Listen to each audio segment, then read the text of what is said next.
our brain, something happens to it where we become more logical. Hello and welcome. How do you measure success as an entrepreneur? Patrick Bet-David is a successful author, entrepreneur, and financial advisor. His financial agency, PHP, is one of the fastest growing companies in the financial marketplace.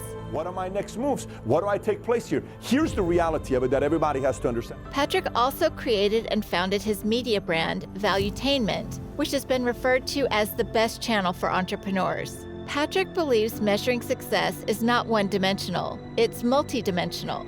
The common mistake people make when measuring success is that they measure their success to others' failure. Challenge yourself to become better. There isn't enough time to master everything, but at least you can get good at some things in life. You need to challenge yourself on the areas of your life that you aren't as successful in. Maybe you have a great family and a good job, but you're overweight. Or you have a great family and you're healthy, but your career has stagnated over the last few years. Somebody wants to buy this domain, $300,000 check. Eventually I'll make $6 million. I'm good. That's all I want to do. Patrick had to learn to shape his mindset to achieve the impossible and found out the hard way to focus on small growth, beating out his prior best, and also investing in technology so that he had a knob to control and monitor that growth.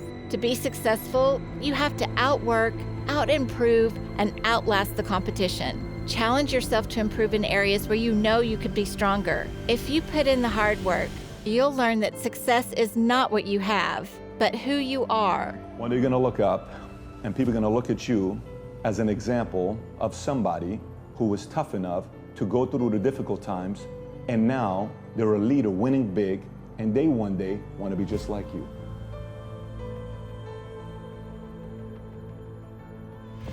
I just want to walk in places and people take pictures of me. I want to be famous, man. That's what I want to be. I want to be an influencer, podcasts, Instagram. I want everyone to know me when I go into the mall or the airport. Solopreneur, people to hold me accountable. I just kind of want to be me. I'm like the tennis player. I'm the golf guy. It's solo, me. I'm going to be able to handle myself. No one's as perfect as me. No one's as good as me. And there's nothing wrong with that. Nothing wrong with that. But that's you. And then there's support team. I'm good on support, Pat. I don't want to be on the stage. I don't want to be the CEO. I'm a good 6 person. I'm a good 8 person. I tried being number 1. I can't stand it. I hate it. I don't want to go to sleep at night knowing everything's on me. I want to go to sleep at night knowing everything's on a guy who's got 3 people, then these people need support, and it's me. I like that. That's my comfort zone. Great. Or you want to be an entrepreneur. You know what? I want to go be part of a company and within it grow up to be a C. And I want to own a piece of the company, but I don't want to be number 1. I want to be an entrepreneur. And within the company, I want to think like an entrepreneur and I want to own a piece of the company, and that's how I want to make my wealth. Most people get into a relationship emotionally,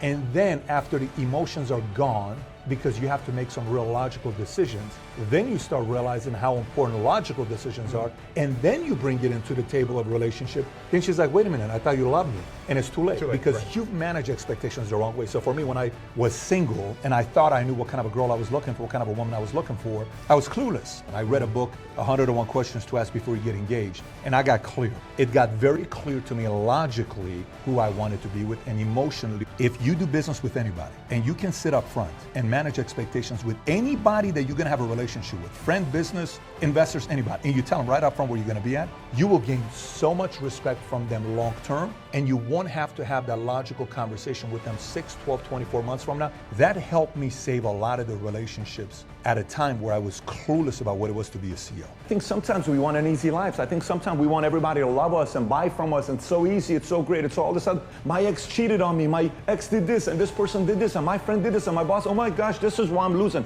Those are all the reasons why you have a shot at doing something big with your life. Those are all the reasons.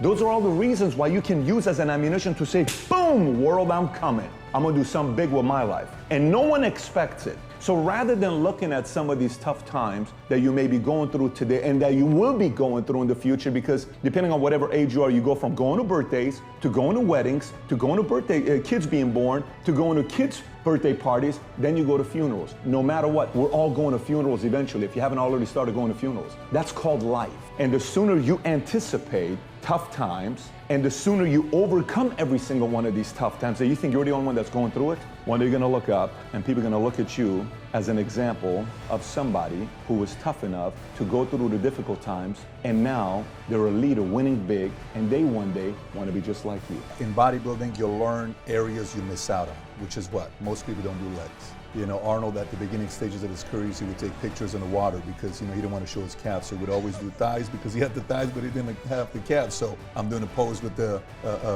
minimizing the calves. And he started doing the donkey raises with Franco Colombo on his back and really got focused about the calves. And he had these massive calves. In business, it could be the same thing. You could be all good on front end, you know, marketing, but your operation sucks. And for me, I was so front end, I was so sales that I wasn't good in operations. And I didn't pay attention to the systems. I didn't pay attention to, we don't need technology. We don't need to look at automation. We don't look at this. We need more marketing. We need to do this. And finally, the conversation got deeper and deeper and deeper to the point where we have to pay attention to them. My wife pulled me in and she brought the board in. She brought everybody and everybody sat there and says, we need to invest in technology. And when we did that, I could scale because now you have a knob. And whenever you have a knob to control and you increase it a little bit when flow is coming in, that's what really helped us grow the business to a different level. So yeah, when I look at bodybuilding and what that did to my life business-wise, everything went back to small little growth, right? Beating your prior best, and then shocking your business because that's like a new campaign, new initiative. So same thing with business. So I would say a lot of it applied from that into business for me.